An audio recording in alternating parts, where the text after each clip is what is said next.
وَقُلْ جَاءَ الْحَقُّ وَزَهَقَ الْبَاطِلُ إِنَّ الْبَاطِلَ كَانَ زَهُوقًا۔ اور کہہ دو کہ حق آ گیا اور باطل نابود ہو گیا، بے شک باطل نابود ہونے والا ہے۔ جب تک آپ کو کوئی شخص، کوئی عالم، کوئی شیخ، کوئی استاد، کوئی مرشد، کوئی رہبر، کوئی رہنما حدیث مصطفیٰ سے جوڑتا رہے تو سمجھ لیں یہ اہل حق ہے، اور وہ کتنی بڑی شخصیت کیوں نہ ہو، اگر اس کا قول نبی کی موافقت کے بغیر ہے تو وہ شخصیت کا احترام اپنی جگہ پہ، لیکن اس کی اس بات کو تسلیم نہیں کیا جا سکتا۔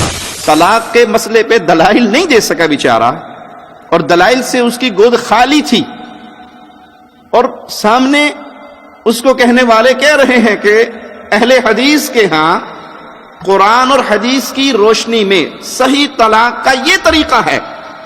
اب جواب تو یہ ہونا چاہیے تھا کہ نہیں، ان کی بات غلط ہے، قرآن کی فلاں آیت میں یہ جواب ہے، حدیث میں یہ جواب ہے، تو فوراً دلائل نہ ہونے کے بعد گالی گلوچ مطلب سلفی جو ہوتے ہیں وہ ایسے ہوتے ہیں، یہ دہشت گرد ہوتے ہیں، یہ آتنک وادی ہوتے ہیں، یہ فلاں ہوتے ہیں، یہ فلاں، کیوں گود میں حق نہیں ہے؟ تاریخ میں جب بھی امن و سکون، شانتی کا دور دورہ ہوا، اس کے لیے لازم شرط ہے کہ وہاں اللہ کے فیصلوں کو نافذ کیا جائے۔ اے نبی فاحکم بینہم، ان کے درمیان فیصلہ کیجئے، کس طرح؟ بما انزل اللہ، فیصلہ اس چیز کے مطابق کیجئے جو رب نے نازل کیا۔ 2 رکعت نماز اندھیرا، جو حال امام کا وہی میرا، اللہ اکبر، ساری عمر اندھے رہنا، اس پیر کے پیچھے، اس بابے کے پیچھے، اس شیخ کے پیچھے، اس مرشد کے پیچھے لگے رہنا، جو یہ کہہ دیں وہ مان لینا، اور جو یہ نہ کہیں وہ نہ ماننا۔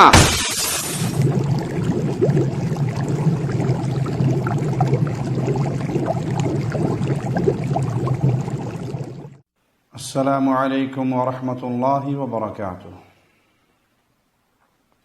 ان الحمد للہ نحمده ونصلي على رسوله الكريم۔ اعوذ باللہ من الشیطان الرجیم، بسم اللہ الرحمن الرحیم۔ قل هو اللہ احد اللہ الصمد لم یلد ولم یولد وَلَمْ يَكُنْ لَهُ كُفُوًا أَحَدٌ۔ باطل حق کا لبادہ اوڑھنے کی کوشش کرے تو یہ فتنہ بہت بڑا ہے۔ جب تک انسان کو یہ علم نہ ہو حق کیا ہے، اس وقت تک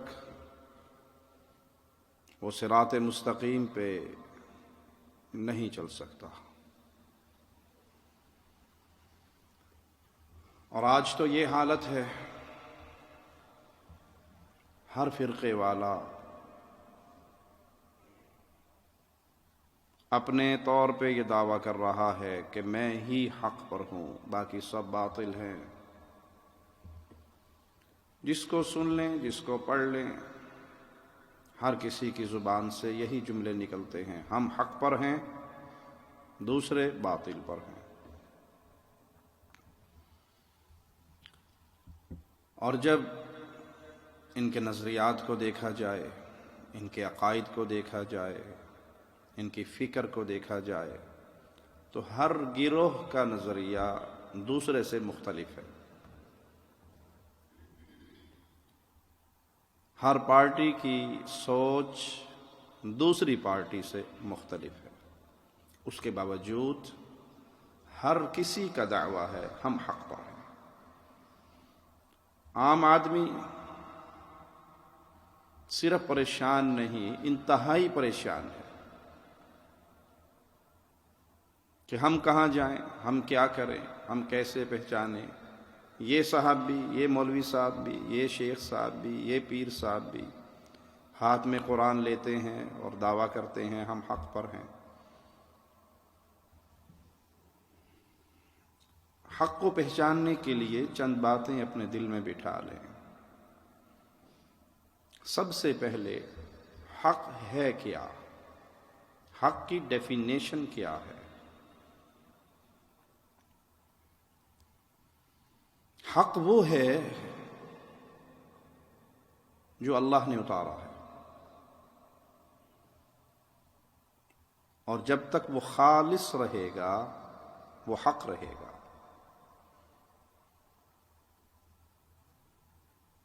جب اس میں ملاوٹ شروع ہو جائے گی وہ گدلا ہونا شروع ہو جائے گا۔ مثال دے کے سمجھاتا ہوں، خالص دودھ کون سا ہوتا ہے؟ جو بھینس کے تھنوں سے نکلے، یہ خالص ہے، یہ اوریجنل ہے، یہ اصل ہے۔ کوئی اس میں نہر کا پانی ملائے نا خالص ہو گیا، کوئی گھڑے کا ملائے، کوئی نلکے کا ملائے، کوئی راجواہے کا ملائے، کوئی زمزم ملائے۔ ایک شخص کہتا ہے کہ میں اس میں نہ نلکے کا، نہ گھڑے کا، نہ دریا کا، نہ بارش کا، میں زمزم ملا کر بیچتا ہوں۔ تو کیا کہو گے؟ خالص ہے؟ بلکہ زمزم ملانے والا گھڑے والے سے، نلکے والے سے زیادہ خطرناک ہے۔ کیوں؟ وہ زمزم کے مبارک نام پر بلیک میل کر رہا ہے، چیز اس کی بھی خالص نہیں ہے۔ حق کیا ہے؟ جو خالصتاً اللہ نے نازل کیا۔ اللہ نے کس کو نازل کیا؟ قرآن حکیم کو، کوئی شک نہیں۔ رسول اللہ صلی اللہ علیہ وسلم کا فرمان ہے، اللہ نے مجھے قرآن دیا اور قرآن کی مانند، قرآن کی مثل حدیث دی۔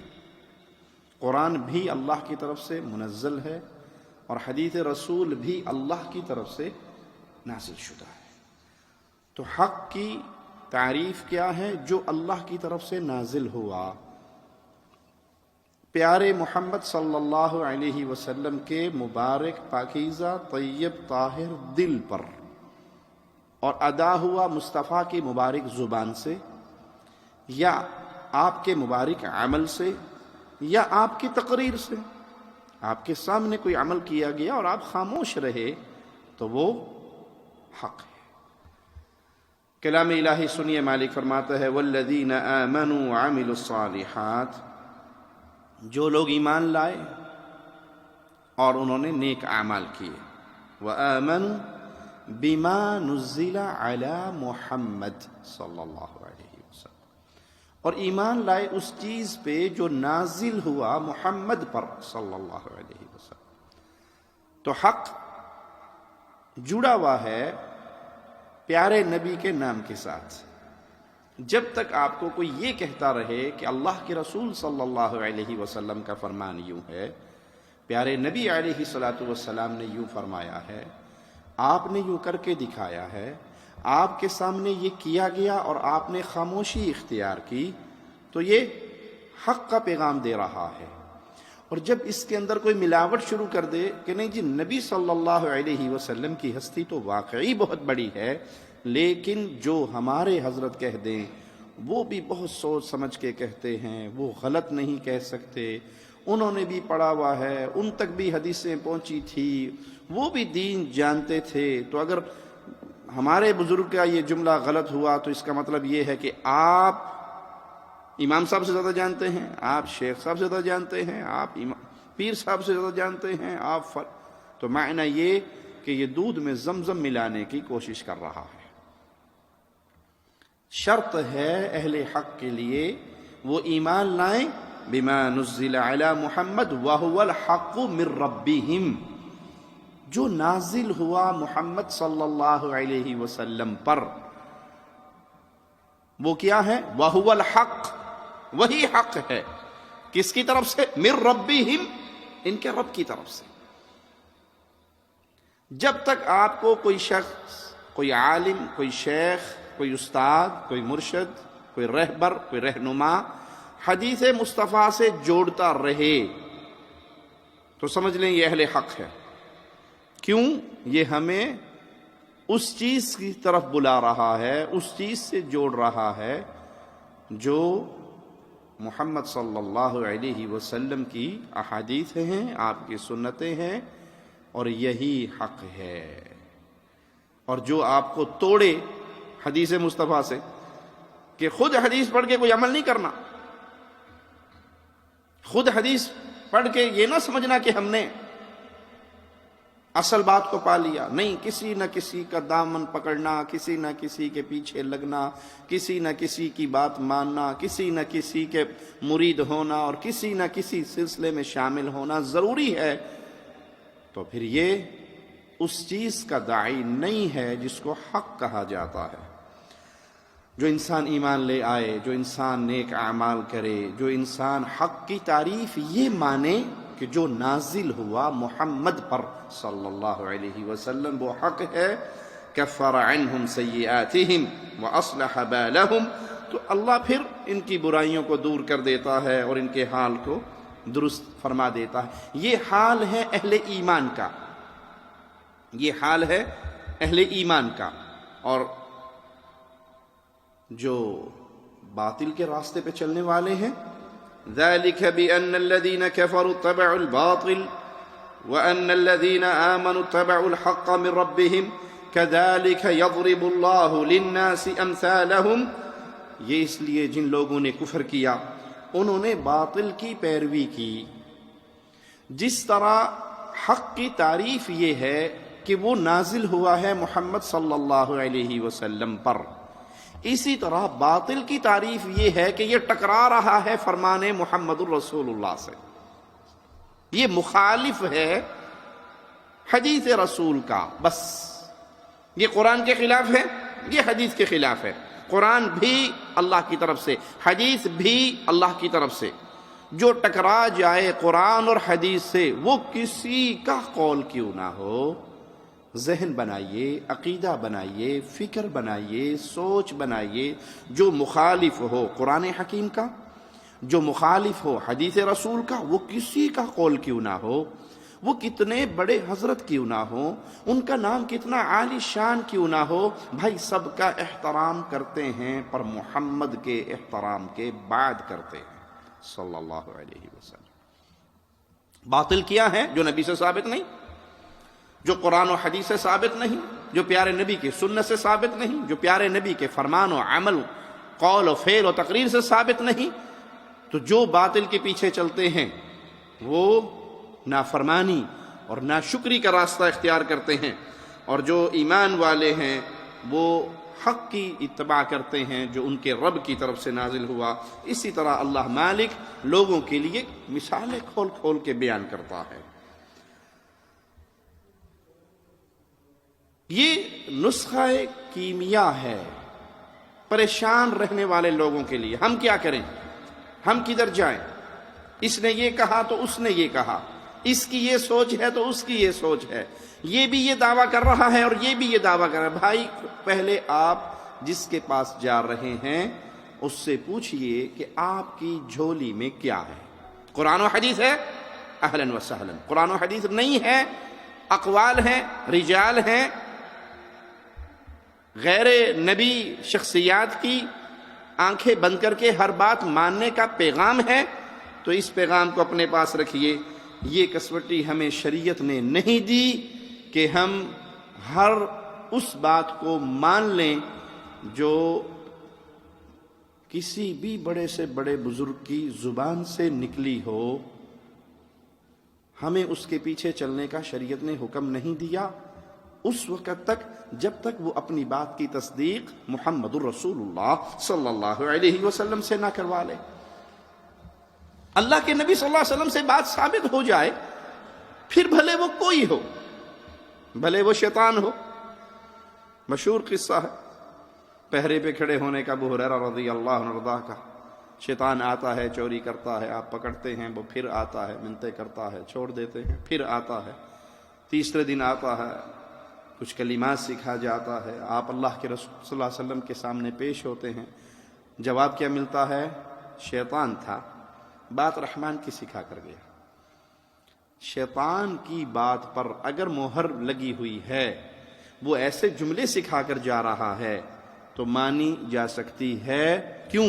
ہم نے تلاش کرنا ہے مہر مصطفیٰ کو صلی اللہ علیہ وسلم، نبی کی سٹیمپ کو، آپ کی اجازت نامے کو، آپ کے فرمان کو، آپ کے قول کو، آپ کے فعل کو، آپ کی تقریر کو. یہ ہم نے تلاش کرنا ہے. وہ کسی سے مل جائے، اور وہ کتنی بڑی شخصیت کیوں نہ ہو، اگر اس کا قول نبی کی موافقت کے بغیر ہے تو وہ شخصیت کا احترام اپنی جگہ پہ، لیکن اس کی اس بات کو تسلیم نہیں کیا جا سکتا. آئیے مالک کا فرمان مزید سنتے ہیں، جس سے حق کی یہ بات اور حق کی یہ تعریف بالکل کھل کے واضح ہو جاتی ہے کہ حق ہے ہی وہ جو اللہ کی طرف سے نازل شدہ ہے. حق ایسی چیز نہیں ہے کہ 40 رکنی کمیٹی بیٹھ گئی اور اس نے بیٹھ کے ایک پورا دن لکھ کے تیار کر کے آپ کے ہاتھ میں پکڑا دیا کہ یہ لیجئے جی، بس آنکھیں بند کر کے اب اس کے پیچھے چلو. نہیں، وہ اللہ کی طرف سے نازل شدہ ہے. مالک فرماتا ہے الحق من ربک فلا تکونن من الممترین. حق آپ کے رب کی طرف سے ہے، آپ ہرگز شک کرنے والوں میں شامل نہ ہوں، شک کرنے والوں میں نہ ہوں. حق کی تعریف یہ ہے کہ یہ رب کی طرف سے ہے.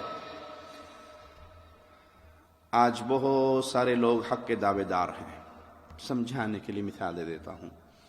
ان سے عرض کیجئے بھائی، یہ فلاں فرقہ ہے، یہ فلاں پارٹی ہے، یہ فلاں جماعت ہے، یہ فلاں گروہ ہے، ان کا فلاں نصاب تعلیم ہے، ان کی فلاں کتابیں ہیں، ان کی فلاں کتاب. ساری کتابیں اٹھاؤ، دریا میں ڈبو دو، آگ لگا دو، پیچھے کیا بچے گا؟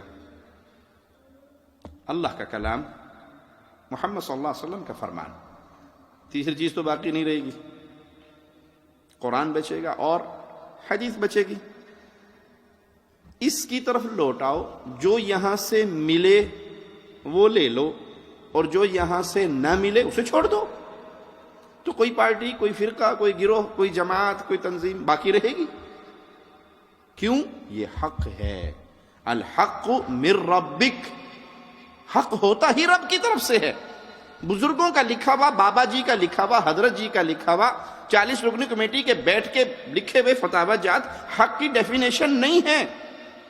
حق ہے جو قرآن نازل ہوا رحمان کی طرف سے. حق ہے جو فرمان محمد، احادیث رسول صلی اللہ علیہ وسلم نازل ہوئی رب کی طرف سے. شک نہ کیجئے. اس تعریف پہ عقیدہ بنائیے. فلا تکونن من الممترین. ڈاما ڈول نہ ہو کہ پتہ نہیں میں ٹھیک ہوں، پتہ نہیں وہ ٹھیک ہے، پتہ نہیں میں ٹھیک ہوں، پتہ ہو سکتا ہے وہ ٹھیک ہو. بھائی جس کی گود میں قرآن و حدیث کا پیغام ہے وہ ٹھیک، اور جس کی گود خالی ہے قرآن اور حدیث سے یا ملاوٹی سامان ہے. میں آپ کو سمجھانے کے لیے مثال دیتا ہوں. کوئی بھائی بیمار ہو جائے، بخار ہو جائے اسے، اب اس نے دوائی لینی ہے، تو ماشاءاللہ دوائی لینے کے لیے وہ کہاں جائے گا؟ حلاق کی دکان پہ، ڈاکٹر کے پاس یا حلاق کے پاس؟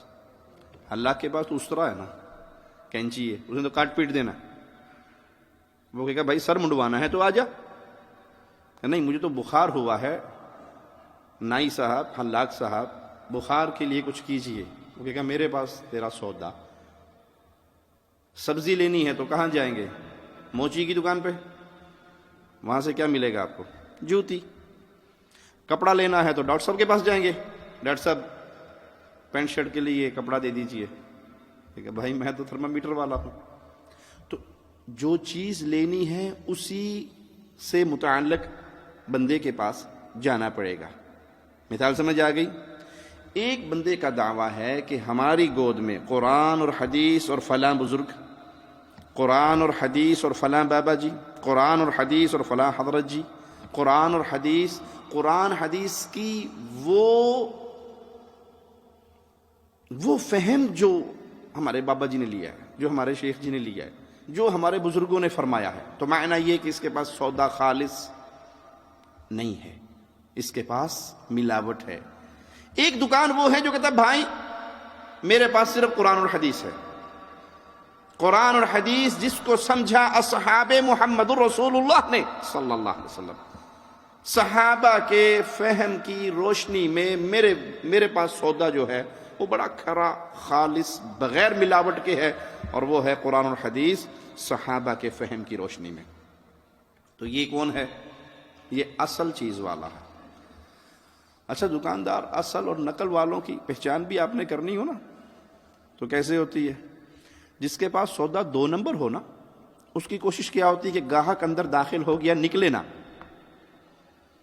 100 روپے کلو، اسے پتا بھی چاول اوریجنل نہیں ہے، بناسپتی نہیں ہے، ٹوٹا ہے، مکس ہے، 2 نمبر ہے، تو وہ گاہک کو باہر جانے نہیں دیتا۔ اچھا چل کوئی بات نہیں، 90 روپے لے لے۔ کہے نہیں میاں مہنگا ہے، نہیں بھائی تو 85 لے لے۔ اس کی کوشش ہوگی کسی طرح یہ 7 والی دکان پہ نظر نہ ڈالے۔ چل 80 کی میری خرید ہے، تو 2 روپے پرافٹ دے کے لے لے۔ کوشش کرے گا کسی اور کے پاس نہ جائے۔ اور جس کے پاس سودا اوریجنل ہو، اصلی ہو، خالص ہو، وہ اس طرح کی منتیں کرے گا۔ وہ کیا کہے گا؟ بھائی چیز اوریجنل ہے، اصلی ہے، اتنے کی ہے، لینا ہے تو تیری مرضی، نہیں لینی مارکیٹ گھوم، اگر تجھے پہچان ہے اصلی چیز کی تو واپس تو میرے پاس ہی آئے گا، کیونکہ پوری مارکیٹ میں اوریجنل سامان میرے پاس ہی ہے۔ چیز اصلی ہو تو وہ کھل کے کہتا ہے جاؤ بھائی، جہاں جاؤ، جانا جاؤ، لیکن مجھے پتا ہے تو لوٹ کے میرے پاس آئے گا اگر تو اصل کو پہچانتا ہے۔ مثال سمجھ آ گئی؟ جس کی گود میں قرآن اور حدیث ہے اور جس کی گود میں ملاوٹی سامان ہے، ملاوٹی والا کیا کرتا ہے؟ وہابیاں دی گل نہ سنیا جائے، وہابیوں کے پاس نہ بیٹھنا، اہل حدیث کی مجلس میں نہ جانا، گستاخ ہو جاؤ گے، واجب القتل ہو جاؤ گے، مردود ہو جاؤ گے، مجھے پتہ نہیں جو دنیا جہان کے فتوے ہیں وہ آپ پہ لگا دیے جائیں گے۔ کچھ بھی نہیں ہوگا تو پولیس کو رپورٹ کر کے کہ دہشت گرد ہے اندر کروا دیں گے۔ ہیں وہ اجمل صاحب نے یہی کیا نا، آپ کے انڈیا کے بابا جی نے پارلیمنٹ میں کھڑے ہو کے جب وہ طلاق کے مسئلے پہ دلائل نہیں دے سکا بیچارہ، اور دلائل سے اس کی گود خالی تھی، اور سامنے اس کو کہنے والے کہہ رہے ہیں کہ اہل حدیث کے ہاں قرآن اور حدیث کی روشنی میں صحیح طلاق کا یہ طریقہ ہے۔ اب جواب تو یہ ہونا چاہیے تھا کہ نہیں، ان کی بات غلط ہے، قرآن کی فلاں آیت میں یہ جواب ہے، حدیث میں یہ جواب ہے، تو فوراً دلائل نہ ہونے کے بعد گالی گلوچ پتہ سلفی جو ہوتے ہیں وہ ایسے ہوتے ہیں، یہ دہشت گرد ہوتے ہیں، یہ آتنکوادی ہوتے ہیں، یہ فلاں ہوتے ہیں، یہ فلاں۔ کیوں؟ گود میں حق نہیں ہے۔ نہیں، سلفی دیکھیں، سلفی وہ لوگ ہیں جن کو آج آپ ہندوستان میں گورنمنٹ آف انڈیا ان کو دہشت گرد قرار دے چکی ہے۔ ہم سلفیوں کے ساتھ نہیں ہیں، ہم سلفیوں کے ساتھ سیکٹر کے ساتھ نہیں ہیں، ہم ان کے عقیدے کو نہیں مانتے۔ آج پورے ہندوستان میں جو دہشت گردی ہو رہی ہے وہی سلفی سیکٹر کرا رہا ہے، پروف ہو رہا بار بار، اس کا ریفرنس دیں گے، میں اس ہاؤس میں کم سے کم نہیں مانوں گا۔ مکہ میں داخل ہونے والا داخل ہوتا ہے، ابو جہل کی پارٹی باہر نکل کے اس کا استقبال کرتی ہے اور کہتی ہے کہ ہمارے ہاں ایک شخص آیا ہے، اس کا نام محمد ہے صلی اللہ علیہ وسلم۔ نعوذ باللہ ثم نعوذ باللہ، جادوگر ہے، جو اس کے پاس بیٹھتا ہے اسی کا ہو جاتا ہے، جو اس کا کلام سن لیتا ہے نا بس اس پہ اس کا جادو چل جاتا ہے۔ تو احتیاط کرنا، اس کی بات نہ سننا۔ وہ کہتا ہے کہ میں نے مکے میں داخل ہونے سے پہلے ہی اپنی کانوں میں روئی لگا کے اور کان اچھی طرح بند کر کے، کہیں غلطی سے بھی کوئی بات میرے کان میں نہ پڑ جائے، میں آتا ہوں حرم میں دیکھتا ہوں رسول اللہ صلی اللہ علیہ وسلم بیٹھے ہیں، کلام الہی کی تلاوت کر رہے ہیں، میرے جی میں آیا کہ تو خود بھی شاعر ہے اور عرب کا مشہور شاعر ہے، سن تو صحیح، سن تو صحیح، اگر اس نے کوئی شعر و شاعری کی تو خود شاعر ہے، تو پہچان جائے گا۔ آ کر آ کے بیٹھتا ہے، کانوں سے روئی نکالتا ہے، کہتے جی آپ کا پیغام کیا ہے؟ آپ کہتے ہیں اعوذ باللہ من الشیطان الرجیم، بسم اللہ الرحمن الرحیم، انا اعطیناک الکوثر فصل لربک وانحر ان شانئک هو الابتر۔ 3 آیتیں کان میں پڑتی ہیں، کہتا ہے اللہ کی قسم یہ بشر کا کلام ہو ہی نہیں سکتا۔ مسلمان کیجئے، اپنے پیاروں میں شامل کر لیجئے۔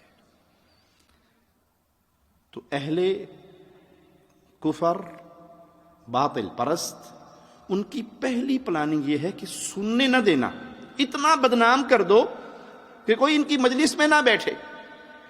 یہ وہابی ہیں، یہ گستاخ ہیں، یہ پیروں کو نہیں مانتے، یہ بزرگوں کو نہیں مانتے، یہ اماموں کو نہیں مانتے، یہ حضرتوں کو نہیں مانتے، یہ شیخوں کو نہیں مانتے، یہ کتابوں کو نہیں مانتے. یہ پبلک میں اتنا بدنام کرو کوئی بات نہ سنے. اور اگر کوئی ان کے پروپیگنڈے سے بچ کر بات سننے والا بن جائے، آ جائے، ایک لمحے کے لیے ہماری مجلسوں میں بیٹھ جائے، ہماری گفتگو سنے، اللہ کی قسم رب نے اس کے نصیب میں ہدایت لکھی بھی ہو، تو یہ دعوت ہماری اتنی خالص ہے کہ وہ جب اٹھتا ہے تو دل کی دنیا بدل چکی ہوتی. کیوں؟ ہمارے پاس کوئی ملاوٹی چیز ہے ہی نہیں. میرا شیخ، میرا بابا، میرا امام، میرا پیر، میرا حضرت ہے ہی نہیں. فلاں کی کتاب، فلاں کی کتاب، اس کی کتاب. ارے بھائی، ہماری خالص ترین دعوت ہے الحق من ربک. ہم حق کے داعی ہیں.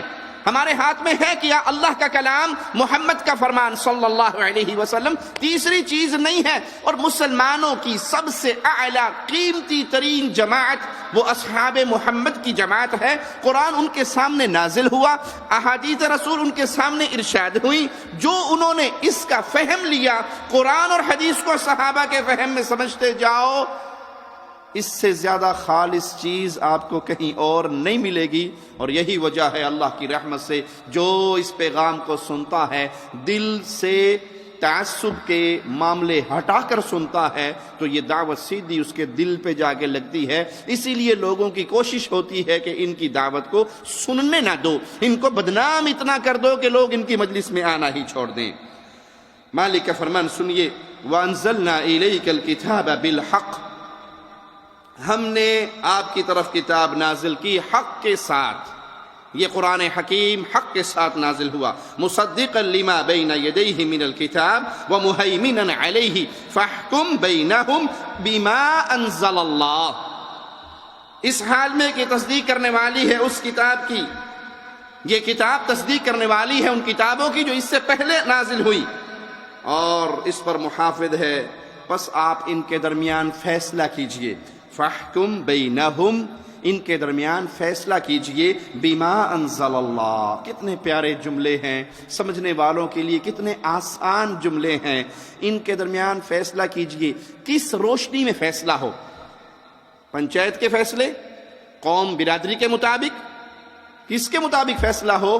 فاحکم بینہم بما انزل اللہ. کائنات میں جھگڑا ہو کسی کا کسی سے، اس جھگڑے کا فیصلہ ہوگا تو اللہ کی طرف سے نازل شدہ احکامات کی روشنی میں ہوگا، اور کوئی نہیں. مسئلہ پوچھنے کے لیے آئیں گے، جی قبر پکی بنائیں یا نہ، قبر پہ سجدہ کریں یا نہ، قبر کا طواف جائز ہے یا نہیں، غیر اللہ کو پکارنا جائز ہے. ہمارے مذہب کے مطابق فتویٰ دینا، ہمارے بزرگوں کے مطابق فتویٰ دینا. جس پیر صاحب کا لڑ ہم نے پکڑا ہے اس پیر صاحب کے اقوال کی روشنی میں بتانا. یہی ہوتا ہے نا. میں نے اپنی بیوی کو 3 دفعہ یہ کہہ دیا، فتویٰ چاہیے، میں فلاں فرقے کا ہوں، میں فلاں فرقے کا ہوں، میں فلاں پارٹی کا ہوں، میں فلاں جماعت کا ہوں. مجھے جواب چاہیے میری جماعت کی روشنی میں، مجھے جواب چاہیے میرے بزرگوں کے اقوال کی روشنی میں. ارے بھائی، تاریخ میں جب بھی امن و سکون، شانتی کا دور دورہ ہوا، اس کے لیے لازم شرط ہے کہ وہاں اللہ کے فیصلوں کو نافذ کیا جائے. اے نبی، فاحکم بینہم، ان کے درمیان فیصلہ کیجئے. کس طرح؟ بما انزل اللہ. فیصلہ اس چیز کے مطابق کیجئے جو رب نے نازل کیا. فیصلہ ہوگا قرآن حکیم سے، فیصلہ ہوگا احادیث رسول سے. اور یہی چیز بڑوں کو چبھتی ہے، بابوں کو چبھتی ہے، پیروں کو چبھتی ہے. کیونکہ جب قرآن اور حدیث کے مطابق فیصلے ہوں گے تو مولویوں کی دکانداری بند ہوگی، پیروں کے دھندے بند ہوں گے، یہاں کھانے پینے کے ڈھونگ نظر نہیں آئیں گے، یہ دھندا نہیں چلے گا.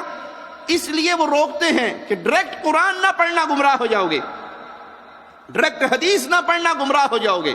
سبحان اللہ. اللہ نے قرآن اور حدیث کو نازل کیا ہدایت دینے کے لیے. عرب کے بدو، عرب کے بکریوں کے چرواہے، ان پڑھ اجڑ گنوار، وہ جب اس قرآن کو پڑھنے والے بنے تو وقت کے امام اور رہبر اور رہنما بن گئے.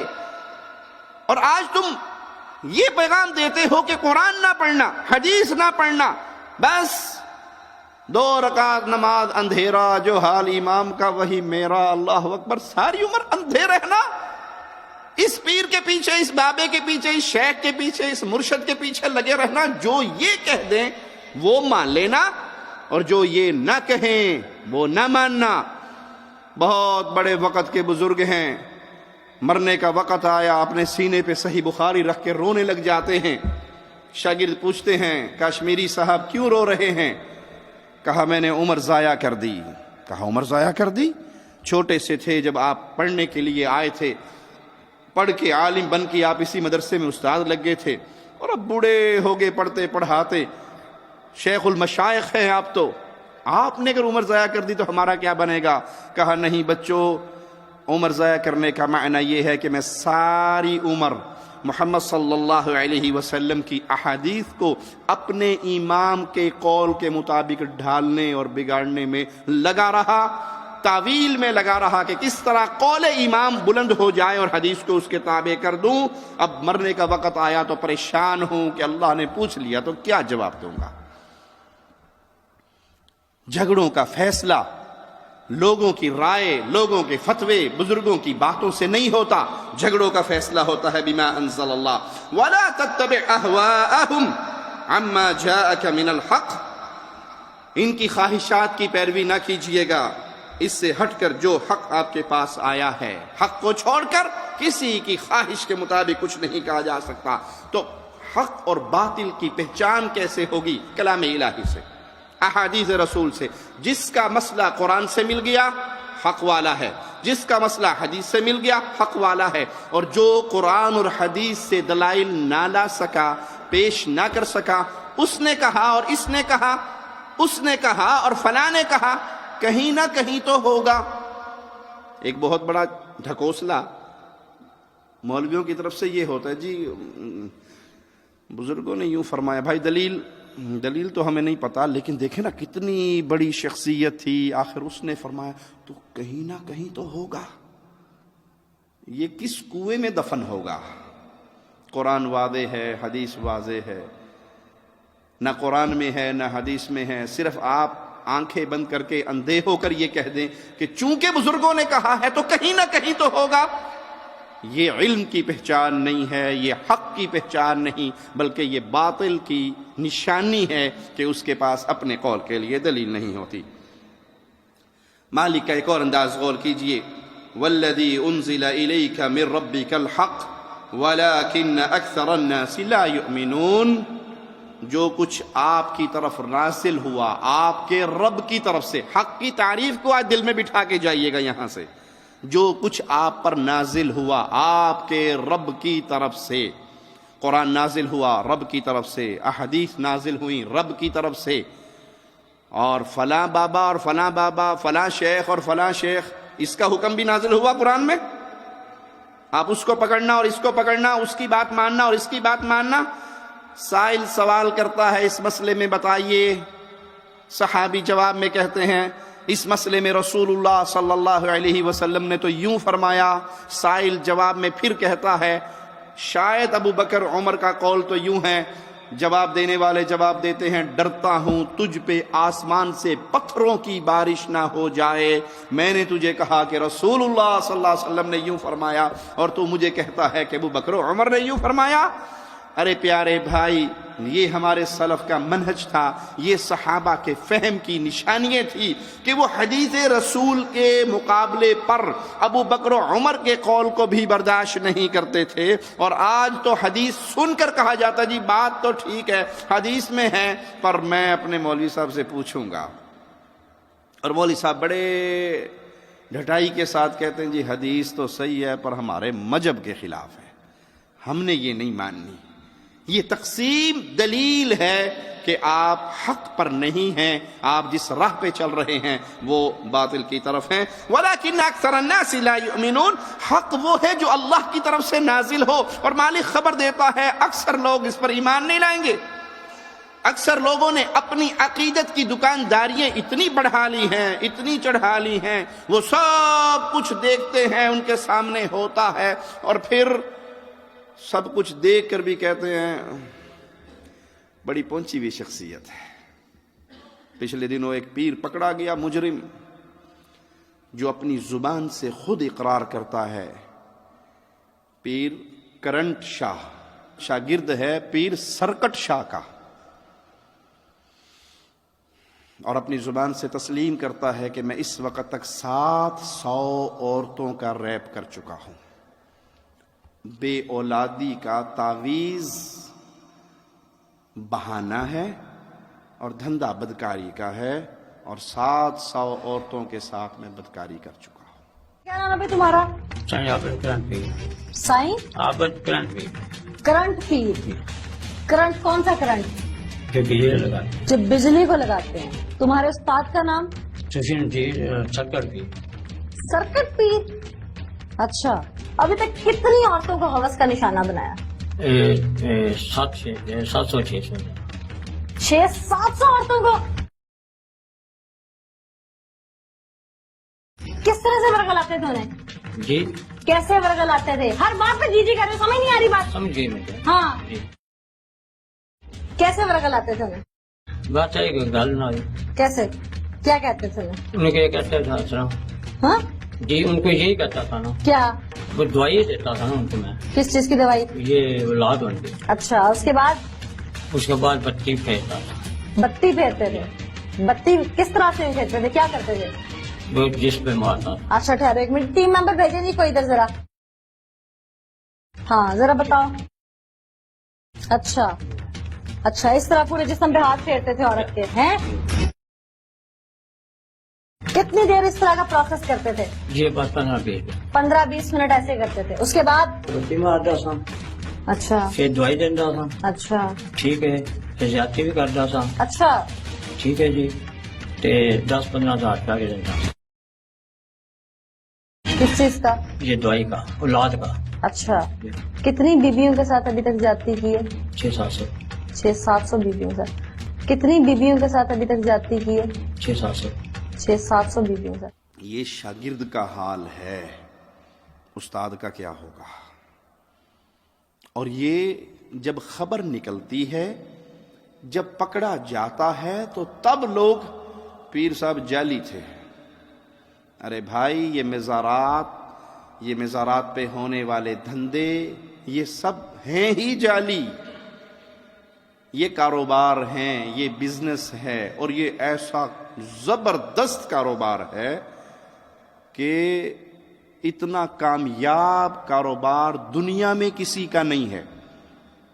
نہ سٹیل مل کا کاروبار کامیاب ہے، نہ پٹرول کا کاروبار، نہ سونے کا کاروبار، نہ پراپرٹی کا کاروبار۔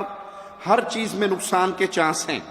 زمینیں آج ریٹ بڑھ گیا، پروفٹ ہو گیا، پراپرٹی ڈاؤن ہو گئی، لاس ہو گیا، پٹرول کا ریٹ بڑھ گیا، ڈاؤن ہو گیا، سونا بڑھ گیا، کم ہو گیا ہے۔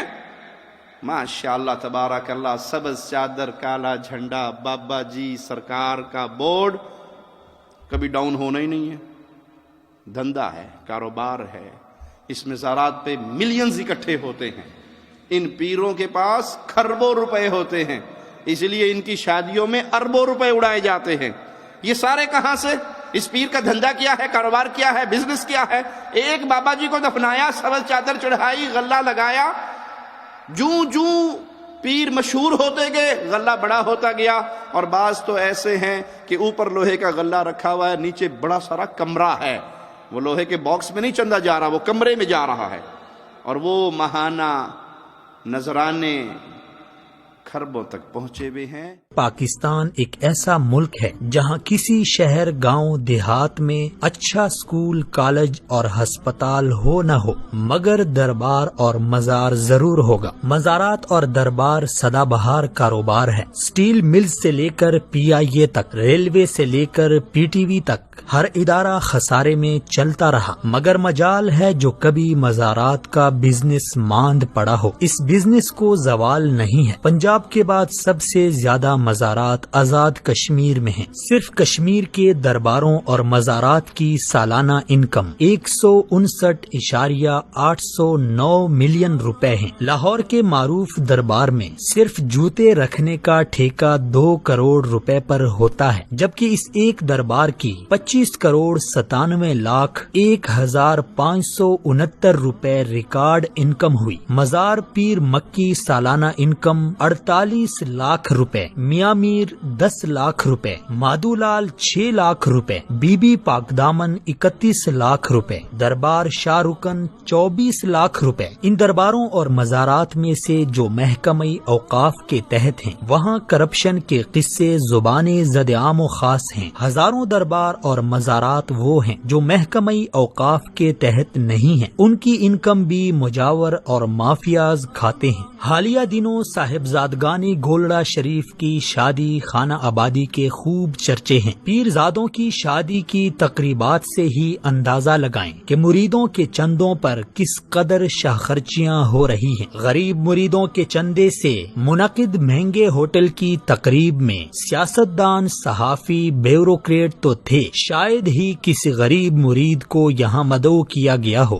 ہم کو تو میسر نہیں مٹی کا دیا بھی، گھر پیر کا بجلی کے چراغوں سے ہے روشن۔ سال گزشتہ راول پنڈی کے ایک پیر صاحب کے بیٹے کی شادی میں محتاط اندازے کے مطابق 1 ارب روپے کی فضول خرچی کر دی گئی۔ موصوف کے اسلام آباد کے پوش علاقے میں کئی بنگلے، کئی پیٹرول پمپ اور کئی شادی حال ہیں، اور یہ سب اساسے گدی نشینی کی دین ہیں۔ مریدوں کے خون پسینے کی کمائی سے کھڑا کیا بزنس ہے۔ مستزاد یہ کہ ان درباروں میں وہ شرمناک کام ہو رہے ہیں جس سے انسانیت کا سر شرم سے جھک جاتا ہے۔ انہی درباروں میں بیٹھے جعلی پیر مذہب کی بدنامی اور شرمندگی کا باعث بن جاتے ہیں۔ کچھ عرصہ پہلے نیو ٹی وی کے پروگرام پکار میں انہی درباروں میں سے ایک دربار کے مجاور کرنٹ بابا نے انکشاف کیا کہ وہ اب تک 700 بے اولاد خواتین کے ساتھ ریپ کر چکا ہے۔ ان میں سے ایک 10 سالہ معصوم بچی بھی شامل تھی جسے 2 بار اس درندے نے اپنی ہوس کا نشانہ بنا ڈالا۔ کرنٹ بابا اپنے استاد کا نام سرکٹ بابا بتاتا ہے۔ شاگرد کے شکار کا یہ حال ہے تو استاد کا آپ خود اندازہ لگائیں۔ یہ سب خواتین ان جاہل پیروں اور عاملوں کے پاس بے اولادی کا علاج کرانے جاتی تھیں۔ یہ شخص انہیں جنسی درندگی کا نشانہ بناتا تھا اور پھر ڈرا دمکا کر خاموش کراتا تھا کہ اگر کسی کو بتا دیا تو میرا موکل تمہیں جلا کر بھسم کرے گا، اور یہ خوف کے مارے چپ ہو جاتی تھیں۔ اس طرح کے واقعات درباروں اور مزاروں میں تواتر کے ساتھ پیش آ رہے ہیں۔ یہ کوئی معمولی نوعیت کے جرائم نہیں ہیں۔ حکومت کو فوری طور پر مزاروں اور درباروں میں بیٹھے جعلی عاملوں اور پیروں کے خلاف کارروائی کرنی چاہیے تاکہ مزید عزتیں پامال ہونے سے بچ جائیں۔ ان درباروں میں فروکش پیروں کا بھی احتساب ہونا چاہیے کہ وہ غریبوں سے پیسے بٹور کر کیسے اپنی عیاشیوں میں اڑاتے ہیں۔ یہ کاروبار ہے، یہ بزنس ہے جو آپ کو اندھا کر کے کیا جا رہا ہے۔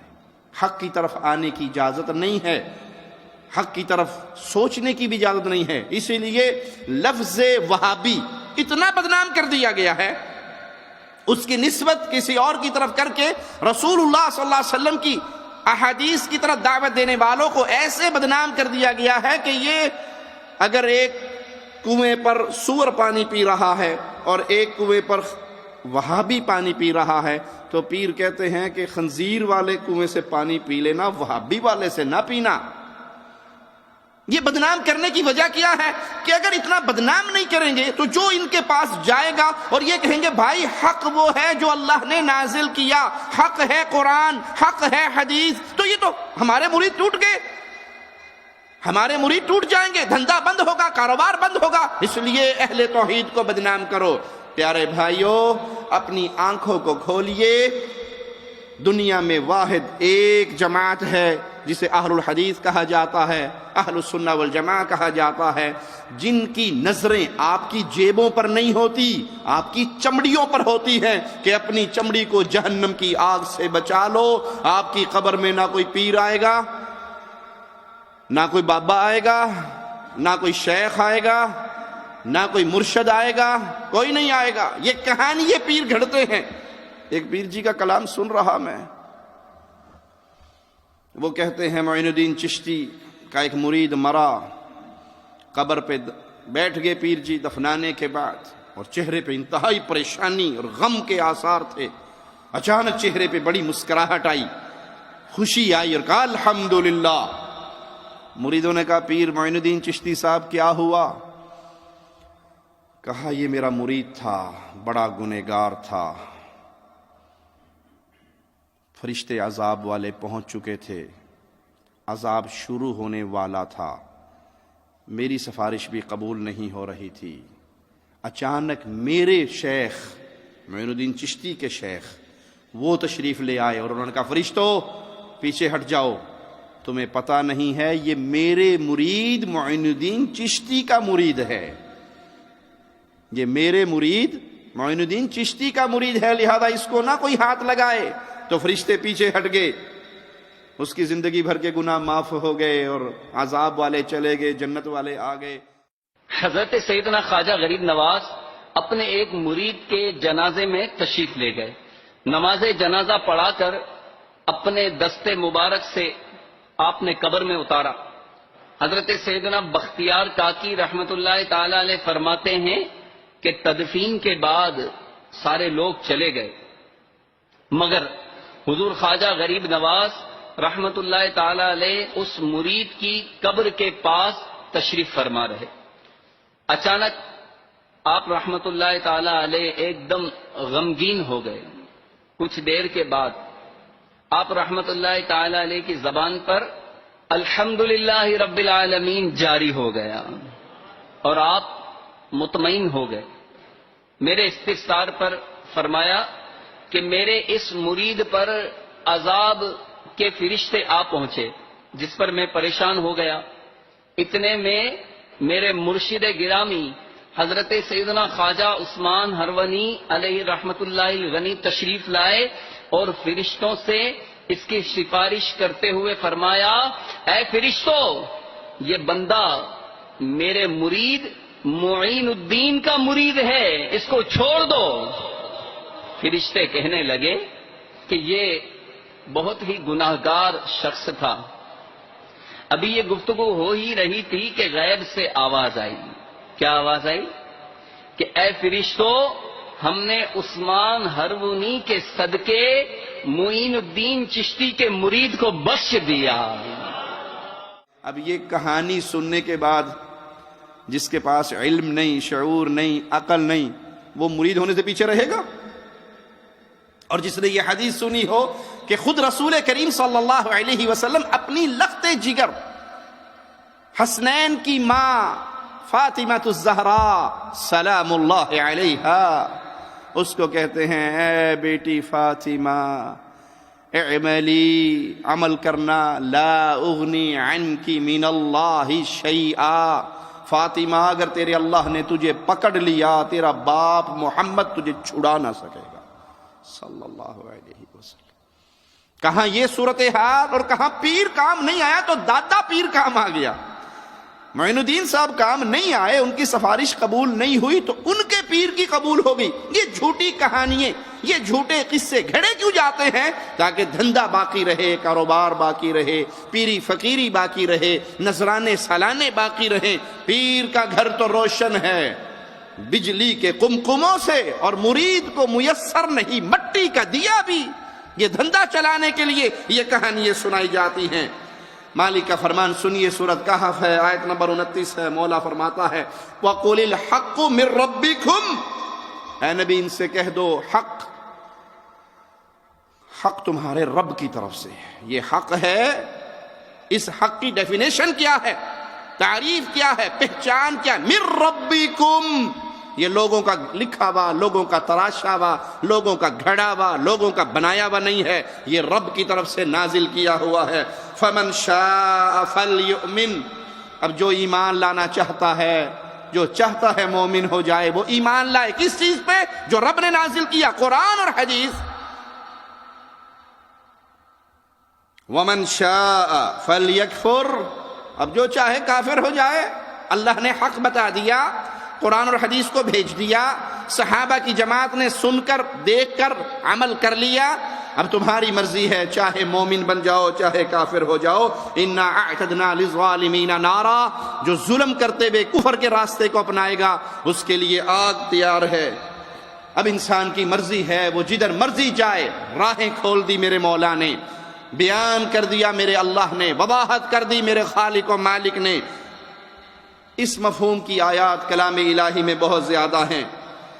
آئیے مالک کے چند فرامین اور آپ کو سناؤں۔ فتوکل علی اللہ انک علی الحق المبین، پس اللہ پر بھروسہ کیجئے، امید اللہ سے لگائیے۔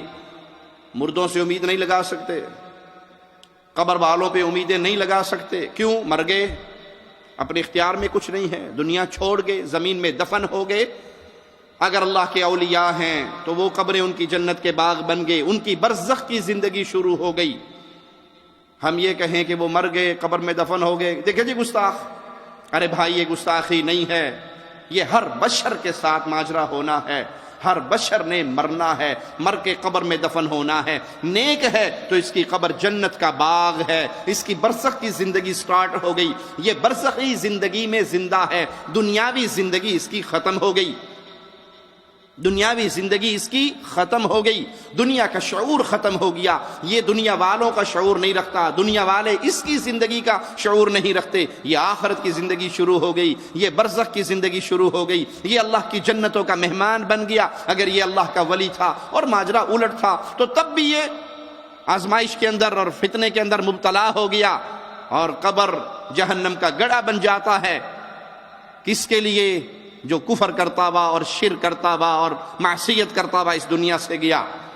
ان پر بھروسہ نہیں ہو سکتا، یہ اپنی آنکھیں بند کرنے کے قابل نہیں تھے، اپنا منہ بند کرنے کے قابل نہیں تھے۔ اس لیے آپ دیکھتے نا مردے کے منہ پہ کپڑا باندھ دیا جاتا ہے کہ منہ کھلا کا کھلا نہ رہ جائے، منہ بند کر دیتے ہیں، آنکھیں بند کر دی جاتی ہیں، ہاتھ پاؤں سیدھے کر دیے جاتے ہیں، ان کے پلے میں کچھ نہیں رہا، بے اختیار ہو گئے، اس لیے ان پر بھروسہ نہیں ہو سکتا۔ ہاں بھروسہ کس پر ہوگا؟ اس پر جس کو کبھی موت نہیں آتی۔ وتوکل علی اللہ، بھروسہ کرو اللہ پر، علی الحی الذی لا یموت، اس پر بھروسہ کرو جو زندہ ہے، جس کو کبھی موت نہیں آئے گی۔ انک علی الحق المبین، اے محمد صلی اللہ علیہ وسلم آپ واضح حق پر ہیں، کھلے ہوئے حق پر ہیں۔ اللہ کے نبی کس پر تھے؟ کس چیز کو مانتے تھے؟ کس چیز کی دعوت دیتے تھے؟ ہے کوئی قرآن و حدیث کے علاوہ بات؟ آپ نے اپنی امت کو قرآن اور حدیث کے علاوہ کوئی چیز دی نہیں دی۔ یہی حق مبین ہے جس پر اللہ کے نبی تھے۔ پیارے نبی صلی اللہ علیہ وسلم کی شان اللہ خالق و مالک خود بیان کرتا ہے، وَمَا يَنطِقُ عَنِ الْهَوَىٰ إِنْ هُوَ إِلَّا وَحْيٌ يُوحَىٰ، میرے نبی جب بولتے ہیں، شریعت کی بات بتاتے ہیں تو اللہ کی وحی سے بتاتے ہیں، خواہش سے نہیں، اپنی پسند سے نہیں۔ اور اگر وہ کوئی بات غلط نکل جائے نبی کریم صلی اللہ علیہ وسلم کے مبارک زبان سے تو اللہ فوراً اصلاح فرما دیتا ہے، فوراً ٹوک دیتا ہے کہ نبی نہیں یہ بات غلط ہے، آپ نے کہا آئندہ شہد نہیں کھاؤں گا، اللہ نے فوراً ٹوک دیا۔ اپنی بیوی کی رضامندی چاہتے ہو جس کو اللہ نے حلال کیا ہے، آپ کیوں حرام کرتے ہو؟ تو معنی کیا؟ اللہ کے نبی صلی اللہ علیہ وسلم جب کوئی بات فرمائیں اور اللہ اس پہ ٹوکے نہ تو وہ دین ہے، وہ حق ہے، وہ وحی کی بنیاد پہ بولی گئی ہے، کیونکہ محمد صلی اللہ علیہ وسلم اللہ کی خاص نگرانی میں ہیں۔ یہ شان محمد علیہ السلام کی ہے اور غیر نبی کی یہ شان نہیں کہ اس کے ہر جملے پہ اللہ نے اس کی ایسے نگہبانی کی ہو کہ وہ غلط بولے تو اللہ ٹوک دے۔ یہ اللہ نے مقام دیا ہے تو پیارے نبی صلی اللہ علیہ وسلم، اس لیے اللہ اپنے نبی سے کہلواتا ہے امت کو درس دینے کے لیے، قل انما اتبع ما یوحى الی من ربی، اے نبی ان سے کہہ دو میں اس کی پیروی کرتا ہوں جو میری طرف وحی کی جاتی ہے۔ کہاں سے؟ من ربی، میرے رب کی طرف سے۔ میں کس کے پیچھے چلتا ہوں؟ اس چیز کے پیچھے چلتا ہوں جو رب کی طرف سے وحی ہوتی ہے۔ محمد کریم فداہ ابی و امی صلی اللہ علیہ وسلم اللہ کی وحی کے پیچھے چلتے تھے، تو کائنات کے ہر مسلمان کے لیے لازم ہے وہ پیارے نبی صلی اللہ علیہ وسلم کی طرف نازل ہونے والی وحی قرآن اور حدیث، ان دونوں کو اپنے سینے سے لگائے۔ ایک اور مقام پہ مالک فرماتا ہے، نبی کریم صلی اللہ علیہ وسلم اپنی حالت بیان کرتے ہیں، ان اتبع الا ما یوحى الی، میں اتباع نہیں کرتا مگر صرف اس چیز کی جو میری طرف وحی ہوتی ہے۔ حق وحی کا نام ہے، علم وحی کا نام ہے، کتاب و سنت وحی کا نام ہے، اور نبی کریم صلی اللہ علیہ وسلم فرما رہے میں اس کے پیچھے چلتا ہوں جو چیز مجھ پہ وحی کی جاتی ہے۔ سنن ابی داؤد کی اس روایت پہ غور کیجئے، آپ کو بڑے مسئلے یہاں سے سمجھ آ جائیں گے۔ حدیث نمبر 3646 ہے، عبداللہ بن عمر بن عاص رسول کریم صلی اللہ علیہ وسلم کی ہر بات لکھا کرتے تھے۔ آپ کو بعض قریشی صحابہ نے اس عمل سے روکا، اتکتب کل شیء تسمعہ، کہ تم نبی کریم صلی اللہ علیہ وسلم سے جو کچھ سنتے ہو وہ لکھ لیتے ہو، ورسول اللہ صلی اللہ علیہ وسلم بشر، اللہ کے نبی تو بشر ہیں۔ صحابہ کہہ رہے ہیں اللہ کے نبی کون ہیں؟ بشر ہیں۔ آج کیا کہتا جو بشر کہے وہ کون ہو گیا؟ گستاخ۔ تو نعوذ باللہ صحابہ کو کیا کہو گے؟ صحابہ کہہ رہے ہیں تو اللہ کے نبی صلی اللہ علیہ وسلم کی زبان سے جو نکلتا ہے اس کو لکھ لیتا ہے، حالانکہ رسول اللہ صلی اللہ علیہ وسلم تو بشر ہے۔ یتکلم فی الغضب والرضا، آپ کبھی غصے میں ہوتے ہیں اور کبھی رضامندی کا معاملہ ہوتا ہے، تو غضب کے اندر اور خوشی کے اندر آپ کی زبان سے جملے نکلتے ہیں۔ ہر بات کو نہ لکھا کر عبداللہ بن عمر بن عاص لکھنا چھوڑ دیتے ہیں۔ رسول کریم صلی اللہ علیہ وسلم دیکھتے ہیں اپنے صحابی کو، بلکہ آپ خود اپنے پیارے حبیب کو یہ بات بتاتے ہیں۔ عبداللہ بن عمر فرماتے ہیں فَذَكَرْتُ ذَلِكَ لِرَسُولِ اللَّهِ صلی اللہ علیہ وسلم، میں نے یہ ماجرا رسول کریم صلی اللہ علیہ وسلم کے سامنے رکھا کہ میں آپ کی ہر حدیث لکھا کرتا تھا۔ قریشی صحابہ نے مجھے منع کیا کہ آپ بشر ہیں، کبھی غصے میں کبھی خوشی میں ہر بات نہ لکھا کر۔ تو پیارے حبیب نے اپنی انگلی اٹھائی، اپنے مبارک ہونٹوں کی طرف لے کر آئے اور پھر کیا فرمایا؟ اکتب فوالذی نفسی بیدی ما یخرج منہ الا حق، اللہ کی قسم، قسم اس ذات کی جس کے ہاتھ میں محمد صلی اللہ علیہ وسلم کی جان ہے، لکھ اس منہ سے سوائے حق کے کچھ نہیں نکلتا۔ او پیارے بھائی، کلمہ پڑھنے والے مسلمان جس نے یہ سوچ بنا لی کہ جو بزرگوں نے فرمایا وہ حق ہے، جو پیر جی نے کہہ دیا وہ حق ہے، جو امام جی نے کہہ دیا وہ سمجھ آئے نہ آئے ماننا ہے، جو بزرگوں نے کہہ دیا وہ سمجھ آئے نہ آئے ماننا ہے۔ کیا کوئی شخص دنیا کا یہ دعویٰ کر سکتا ہے کہ ہمارے پیر نے جو کہا وہ حق ہے، ہمارے بزرگ نے جو کہا یہ حق ہے؟ اور اگر کوئی دعویٰ کر دے تو اس کا دعویٰ درست مانا جا سکتا ہے؟ یہ شان صرف ایک ہستی کی ہے جس کا نام محمد الرسول اللہ صلی اللہ علیہ وسلم ہے، کہ آپ خود اپنی مبارک ہونٹوں کی طرف، اپنے مبارک منہ کی طرف انگلی لے کر آئے اور اشارہ کر کے کہا لکھ، اللہ کی قسم ان ہونٹوں سے حق کے علاوہ کوئی چیز نہیں نکلتی۔ پیارے نبی صلی اللہ علیہ وسلم کی یہ احادیث، یہ دلائل، قرآن حکیم کی یہ آیات اپنے سامنے رکھیے اور پھر اپنے ماحول میں لوٹیے، اپنے معاشرے کی طرف آئیے۔ ہم نے دین کس چیز کو سمجھا ہے؟ اب پریشان ہے نا جی، یہ بھی یوں کہتا ہے، یہ یوں کہتا ہے، یہ یوں کہتا ہے، ہم کہاں جائیں؟ معیار حق آپ کو قرآن اور حدیث نے سمجھا دیا، کیا آپ نے اس معیار کو مانا یا آپ کے ہاں کچھ اور معیار ہیں؟ ہمارے ہاں کیا معیار ہیں؟ بزرگوں نے فرمایا ہے۔ سب سے بڑی بات کیا ہوتی ہے؟ بزرگوں نے فرمایا ہے۔ بھائی بزرگ علماء دو طرح کے ہوتے ہیں، علماء حق بھی ہیں اور علماء سو بھی ہیں۔ علماء سو ان کی شکل کیسی ہوتی ہے؟ ان کا روپ کیسا ہوتا ہے؟ وہ خود منہ سے کہتے ہیں ہم علماء سو ہیں، وہ تو مولوی کے روپ میں آئیں گے نا، وہ تو شیخ کے روپ میں آئیں گے۔ ان کی دعوت ان کو بتائے گی کہ یہ علماء حق نہیں ہیں۔ تو علماء میں دو گروہ ہیں، علماء حق جو کتاب و سنت کے پیچھے چلتے ہیں، اور علماء سو جو اپنی خواہشات کے پیچھے چلتے ہیں، جو اپنی نفسانی طلبات کے پیچھے چلتے ہیں، جنہوں نے اس دین کو کاروبار کا دھندا ذریعہ بنا رکھا ہے، جنہوں نے شرک اور بدعات کا دور دورہ کیا ہوا ہے معاشرے میں. اس کی خبر ہمیں کتاب اللہ نے بھی دی ہے. آئیے قرآن حکیم میں سورۃ توبہ آیت نمبر 34 سنتے ہیں. یا ایھا الذین آمنوا ان کثیرا من الاحبار والرہبان لیأکلون اموال الناس بالباطل. اے ایمان والو، بے شک بہت سے عالم، بہت سے درویش لوگوں کا مال غلط طریقے سے کھاتے ہیں، باطل طریقے سے کھاتے ہیں. مرنے والا مر گیا، اب اس کے مال میں کس کا حصہ ہے؟ اس کی اولاد کا، اس کے بچوں کا.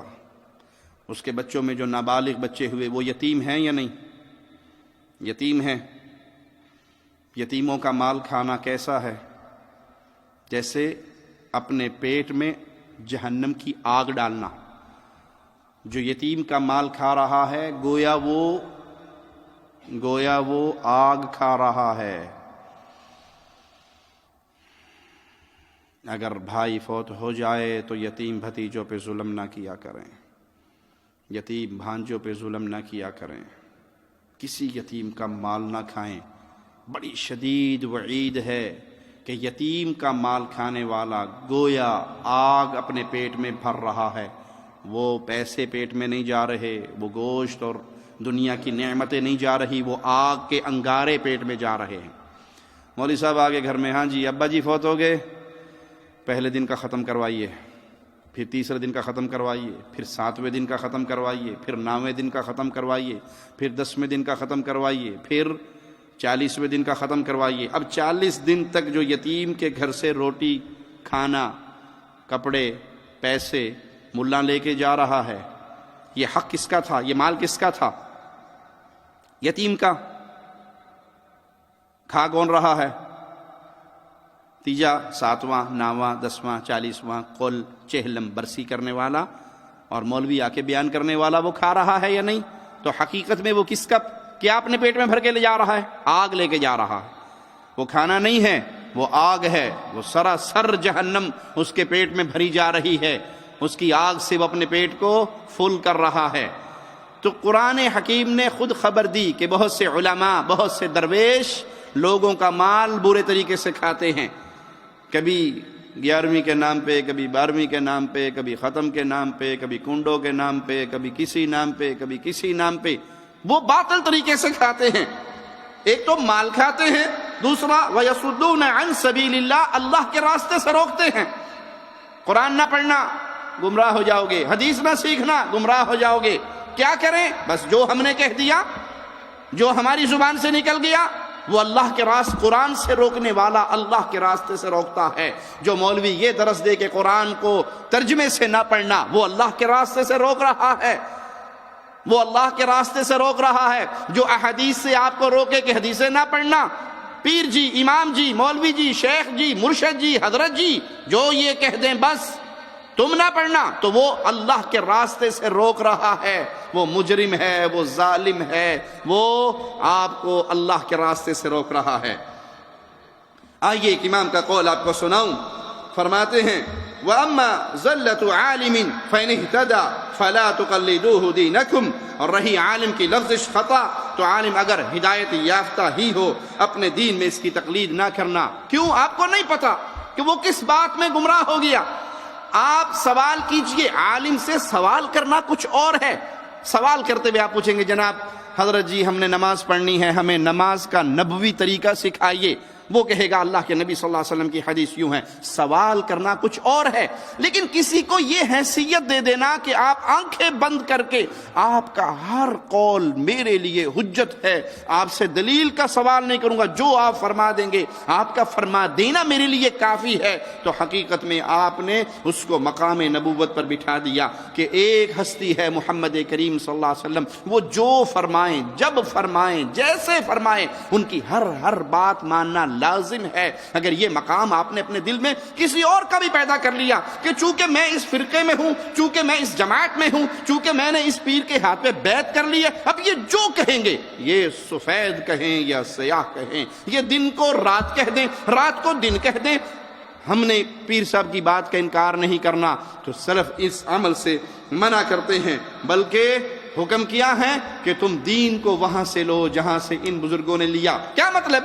یہ عالم کیسے بنے؟ قرآن اور حدیث کو سیکھ کر۔ تو کسی عالم کے پاس جا کے کسی مسئلے میں آپ قرآن اور حدیث کے دلائل پوچھئے، اس کی تحقیق کیجئے، اس کا ثبوت مانگیے، یہ مسئلہ نبی کریم صلی اللہ علیہ وسلم کی کس حدیث سے ثابت ہے، وہ حدیث کس کتاب میں موجود ہے، کس چیپٹر میں ہے، کس باب میں ہے۔ جب آپ یوں سوال کریں گے تو حق آپ کے سامنے واضح ہو جائے گا، اور آپ جب کہیں گے جناب بس ہم نے تو آپ کا لڑ پکڑ لیا، اگلے جہان ہمیں بھولنا نہ، تو پیر صاحب بھی کہتے ہیں جی فکر نہ کرو، میرا ہاتھ تمہاری کمر پہ ہے، یہاں بھی پہچانتا ہوں وہاں بھی پہچان لوں گا، تو یہ راستہ اہل حق کا نہیں، بلکہ یہ معیار نہیں ہے کہ ہمارے بزرگوں نے یہ فرمایا ہے، معیار یہ ہے قرآن حکیم میں یوں آیا ہے اور حدیث مصطفیٰ میں یوں آیا ہے۔ ایک اور معیار بنا لیا گیا حق کو پہچاننے کا، وہ کیا؟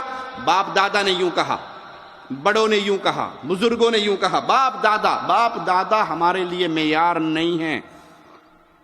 بات آگے چلانے سے پہلے ایک مثال دے کے سمجھا دیتا ہوں۔ دنیا کے مسئلے میں خاص طور پہ نوجوان طبقہ باپ دادا کو دلیل مانتا ہے دنیا کے معاملے میں۔ مثال کے طور پہ آپ کا دل چاہتا ہے خالہ کی بیٹی سے شادی ہو جائے، آپ کے ابو آپ کی منت کرتے ہیں کہ میری اکلوتی بہن ہے، اس کی اکلوتی بیٹی ہے، تو پھوپھی کی لڑکی سے شادی کر لے، اور آپ کا دل کہاں ہے؟ خالہ کی لڑکی سے کرنے کا۔ مانو گے بابا کی بات؟ جی کیا کہو گے؟ ابا زندگی میں نے گزارنی یا تو نے؟ جہاں میرا دل نہیں میں وہاں کیسے کر لوں؟ آپ نے زندگی گزارنی یا میں نے گزارنی، تو میں وہاں پہ نہیں کر سکتا جہاں پہ آپ کہہ رہے ہیں۔ دنیا کے ماجرے میں کبھی ماں باپ کو ہم دلیل، ایک اور مثال دے دوں اس سے بھی آسان۔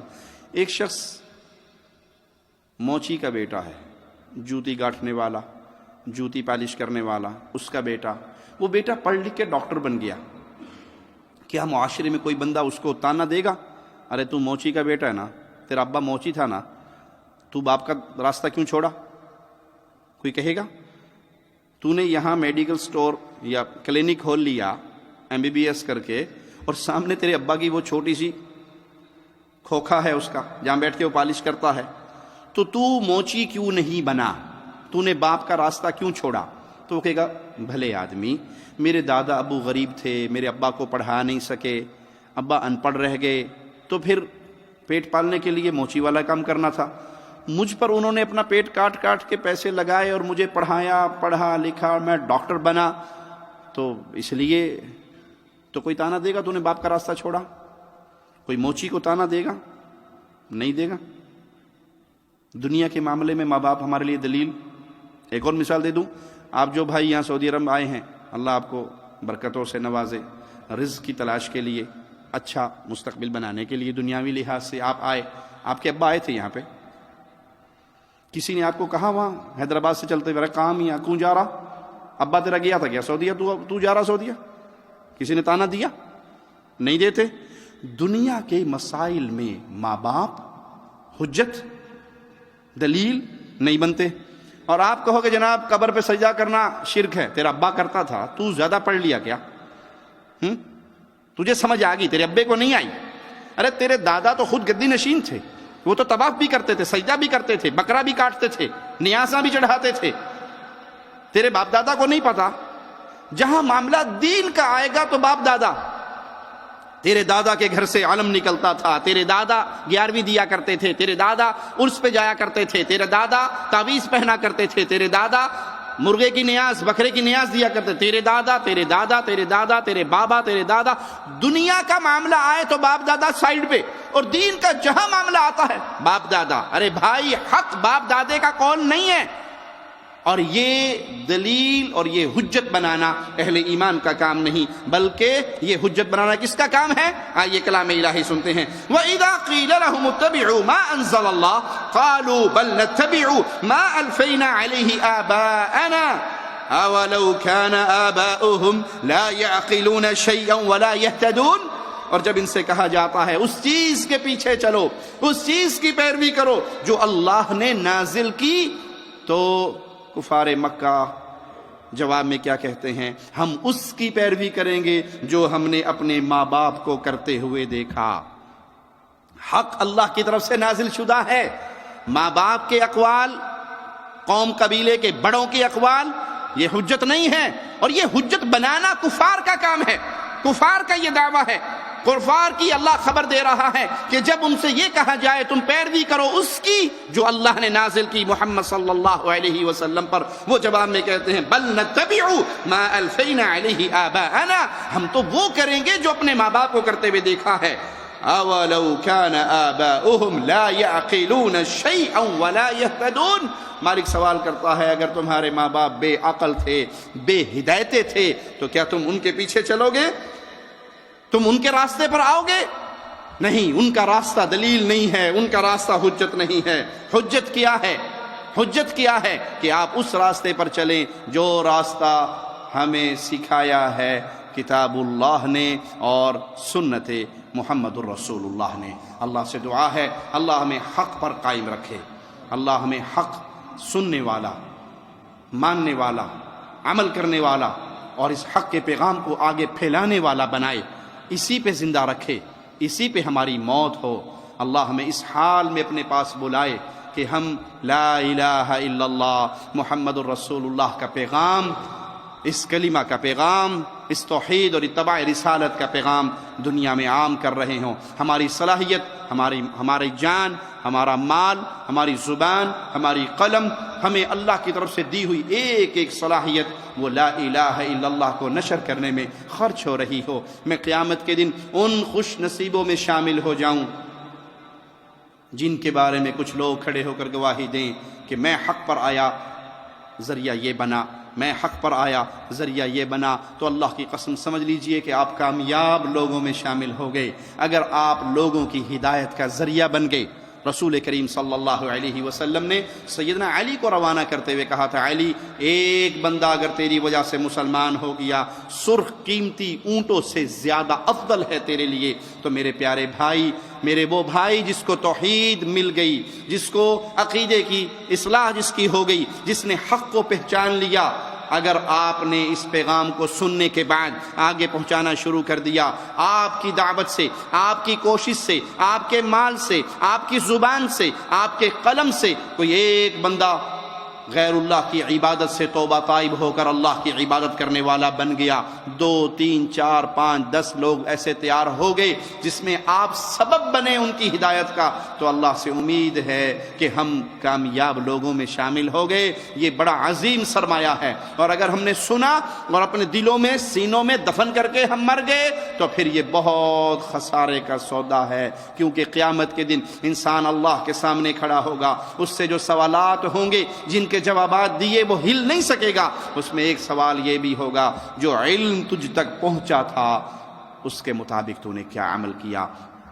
آج ظلمت کے اندھیرے پھیلے ہوئے ہیں، ظلمت اس کے اندھیرے لوگوں کو شکار کر چکے ہیں، شرک اور بدعات اور خرافات، اس کا بازار گرم ہے، طوفان گرم ہے۔ بدعات کا ایسا منظر دیکھنے کو ملتا ہے کہ انسان تڑپ کے رہ جاتا ہے کہ اسلام کے نام پر مسلمان یہاں تک بھی گر سکتے ہیں۔ یہ ابھی کل ہی مجھے ایک بھائی نے سندھ کے ایک علاقے کا کلپ بھیجا جہاں کوئی مرنے والا مرا، ایک گاؤں کا شخص، اس کو قبرستان لایا گیا، دفنانے سے پہلے باقاعدہ وہاں پہ ڈھول اور سارنگیاں وہ لائی گئیں اور ناچے بھی اور ڈھول بھی پیٹا اور قوالیاں بھی ہوئی، اور یہ کہاں؟ قبرستان کے اندر۔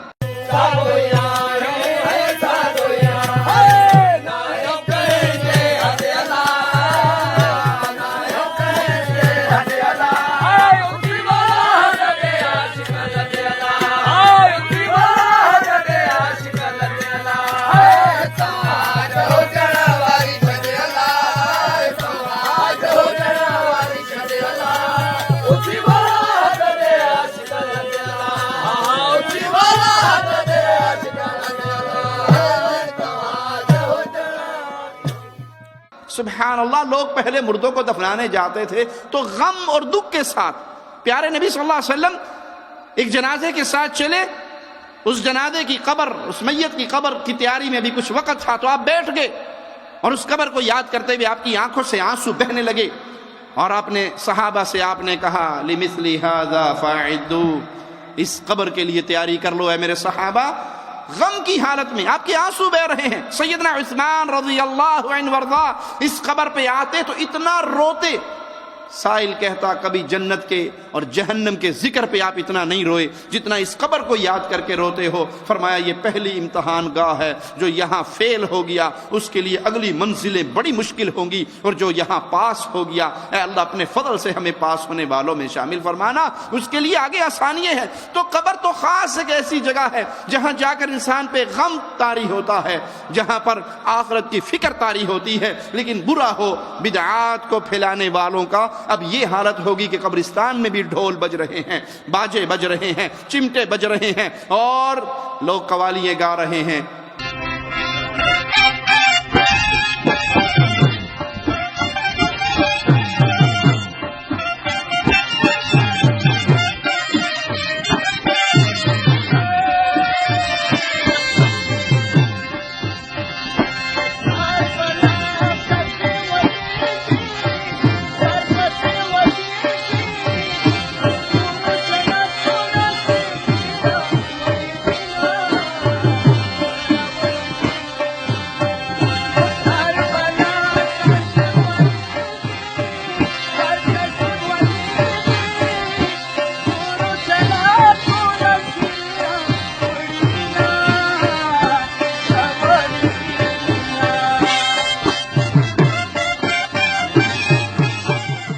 کیا ہے اس کی ذمہ داری کوئی میرے کندھوں پہ آپ کے کندھوں پہ آتی ہے یا نہیں؟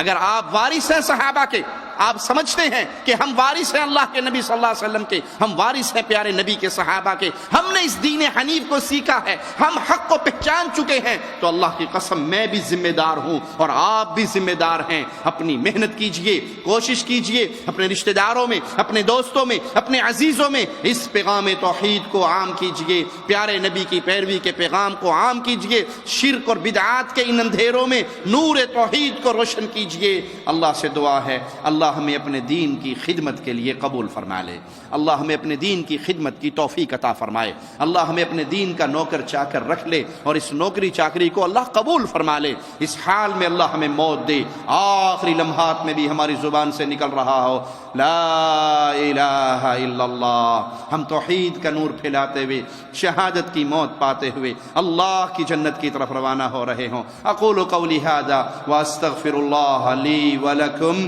ولسائر المسلمین فاستغفروہ انہ هو الغفور الرحیم۔